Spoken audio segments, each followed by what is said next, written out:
Good morning, everybody. Hello, hello. On a Monday lunch already, almost 11:40 in the morning. Short live, guys, short live, because I will be busy today for my face-to-face workshop that I'm gonna do every Monday until I figure out what's the best day. So today is a Monday, and still doing my go live daily. And if you notice, daily. If I miss a day, then alam nyo na, maybe it's my day off. Kasi, syempre, in a week, most especially pag si third shift, naka-day off. Syempre, kailangan ko naman din ibigay ang oras natin. Balance lang, right? Sa ating, mahal sa buhay. Pati mami ko, daddy ko, mga anak ko. So, calling, doing, anong tawag dito? Yung mga FaceTime. Hello, Coach Gemma. So, doing mga FaceTime na yan, yung mga calling, kamusta? It's very important kahit na sandali lang. Especially sa mga elderly. So, in a daily basis, like today, I just came back. Parang same tayo ng damit today. Really? Diba? Okay na okay? Kasi malamig. I just came back from cleaning the chapel today. On Mondays, I do that. Isinisingit ko, kahit nagagalit si Sir Chip. Huwag na daw ako umalis kasi umuulan. Ay nako, hindi ko na sinagot. Maano lang ako, masisira ang aking mga nakukuhang grasya. Pati ba naman yung mababasa ang kotse ko kasi nilinis niya, pinoproblema natin. Ba't pa nag-kotse, right? So anyways, on Mondays, I am set to help clean the chapel. Kahit anong meron dyan. Kahit minsan I don't feel good or masakit ang likod ko or, alam niyo naman, mahirap maglinis ng physically na napapagod. But you know what? It's a commitment. Hindi ba? Tayo, kaya nagiging successful sa business. Kasi may commitment ka. Either you commit yourself to your team, you commit yourself to your own self. Di ba? So, kailangan talaga, ang commitment is there. So, when I told myself, I wanna be helping cleaning the chapel every Monday. So, kahit napuyat ako kahapon, sometimes napupuyat ako hindi dahil kay Sir Chief. Sometimes we watch movie, but sometimes I also am talking to my team. So, when I stay up a little bit late on a Sunday night, mag-a-alarm ako niyan, and kahit na yung katawan ko, I don't wanna get up. The more I'm gonna get up. Kasi I know I committed. Ayan ang magandang topic natin for today. Because I committed. Kanino ba ako nag-commit? Wala lang, sa sarili ko, kay Lord. Wala naman akong pinagpromisan dun sa mga kasama ko na maglilinis ako. I did not promise to anyone. But it's a commitment, what you call it. Pag meron kang gustong gawin, kahit walang nakatingin, kahit walang pumapalakpak, kahit walang nagtutulak, So, ang una kong example was me committing myself to help clean the chapel every Monday. So, ano ba naman yung, I'm not going anywhere. I am not working. I have other things to do, but I can arrange my schedule, my priority. Pero kung I committed to myself, natatayo ako bago mag-alas 9, magdadrive ako, pupunta ako sa center. I will do this because I want to do this. I didn't promise God, I didn't promise my coworkers, I didn't promise mga kasama ko maglinis. Wala akong pinagpramisan. Gusto kong gawin, so I committed to myself.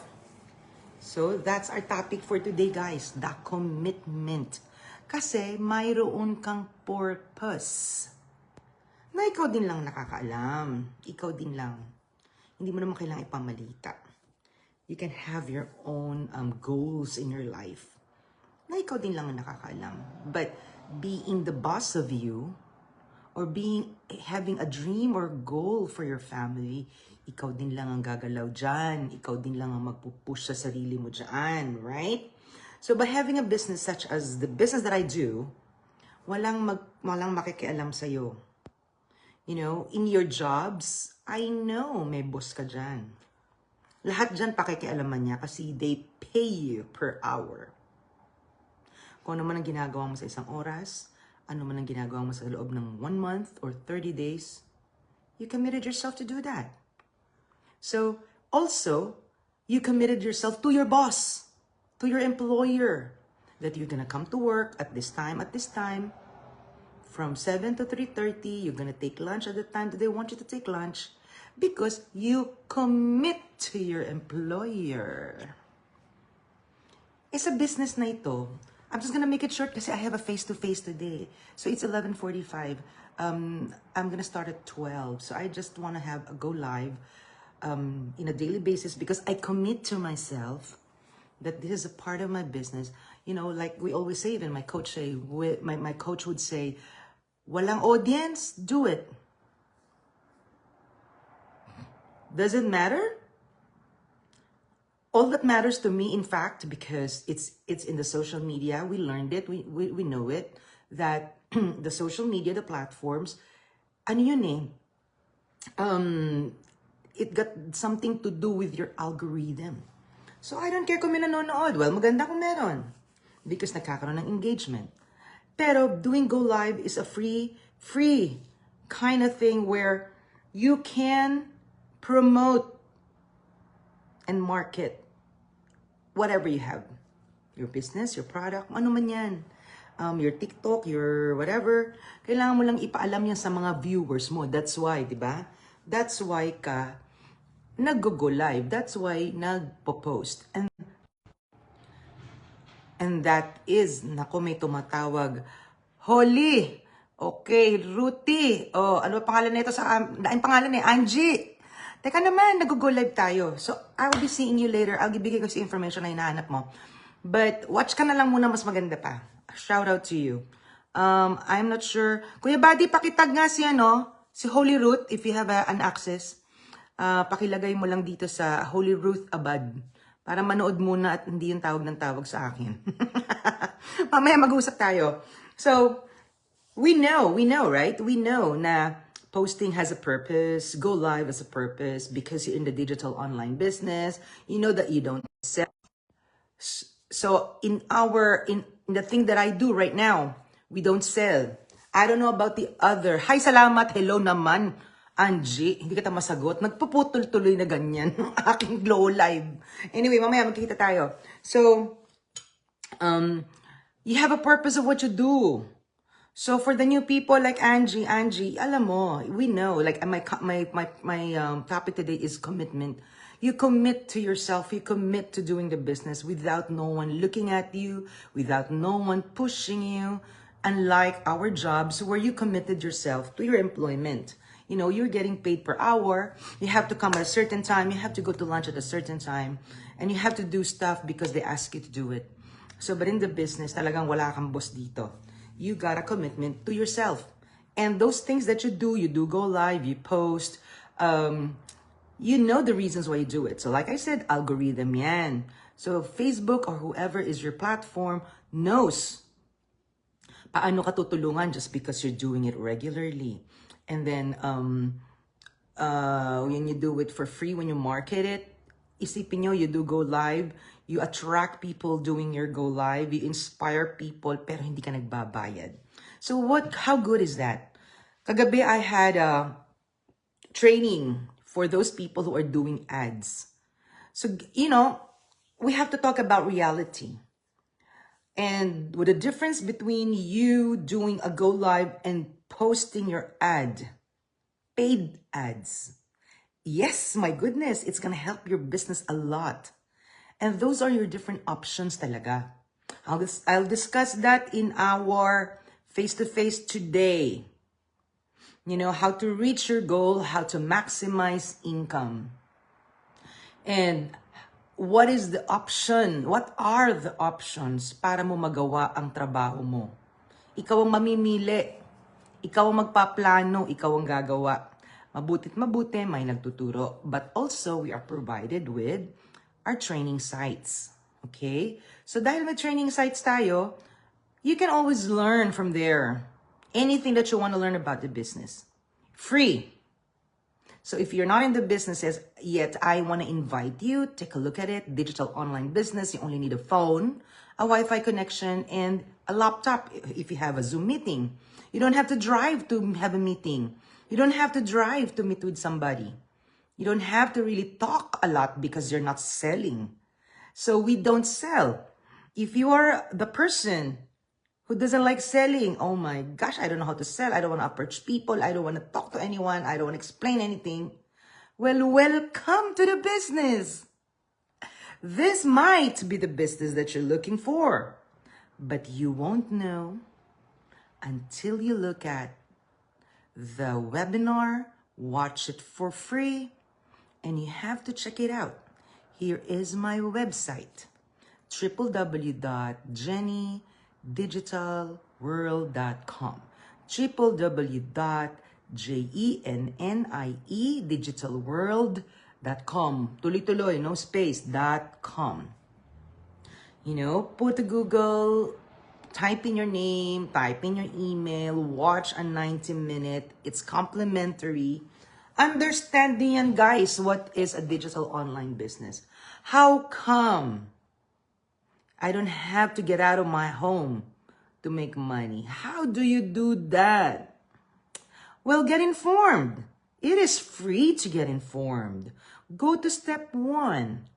You know, in this business, you and I will not be expected to explain to anyone who inquires about the business because we have an automation system.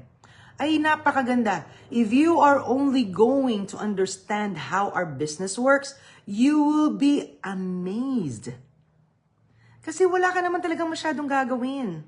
And even if you start posting daily, and if you do such, go live like this, it's enjoyable naman. It's not like you go to work and do your daily grind and drive and work hard every single minute of the day.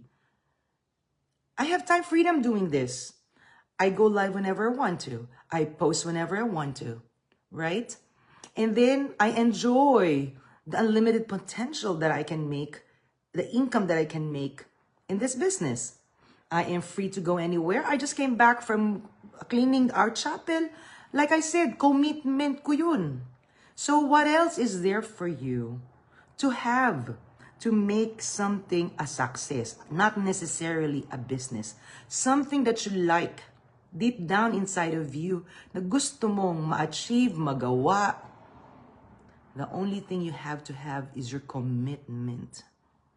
That no one can push you. No one will need to remind you. No one will have to collect you or tell you what to do, and you don't have to be demanded. Kasi whether they are there or not there, your boss or your coach, your mentor, you are committing to yourself. I will be successful here.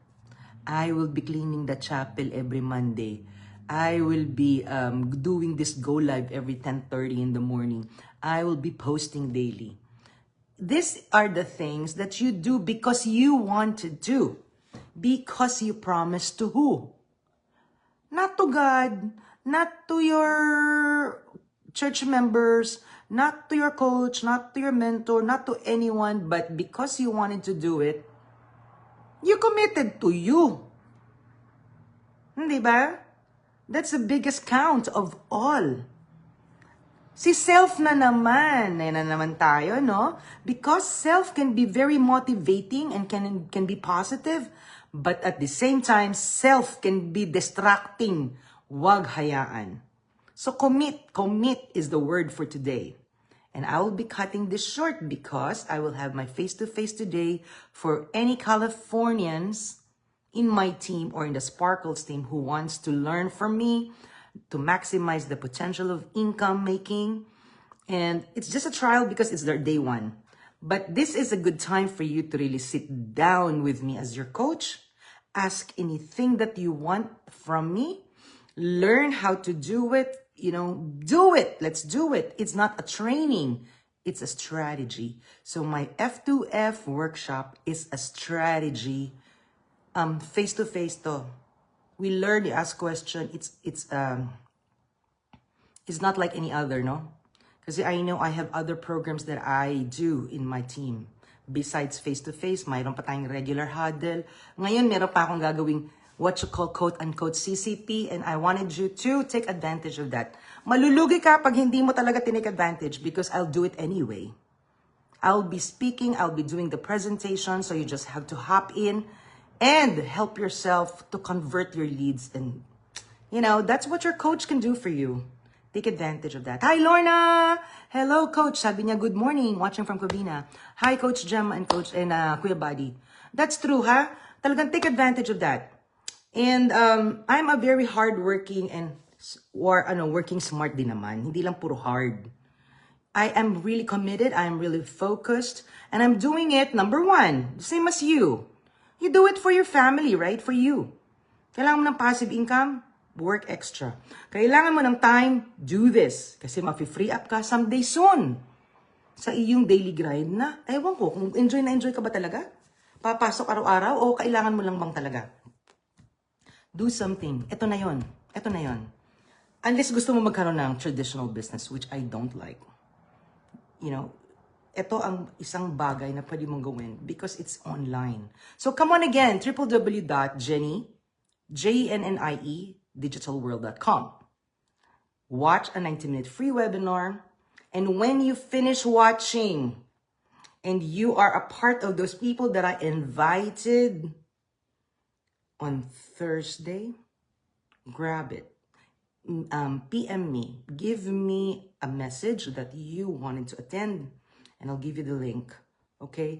Importante sa akin, naka-register ka na, nanood ka na. Para at least, mayroon tayong point of discussion.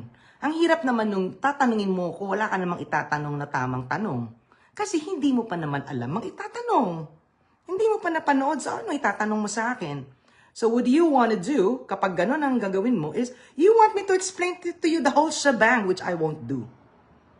I won't be, you and I, like I said, you and I, if you're in the business, hindi mo kailangan mag-explain. Ako, ayan na si Vicky. Bye guys, and I'll see you again. Take action now, and because time waits for no one. Bye guys!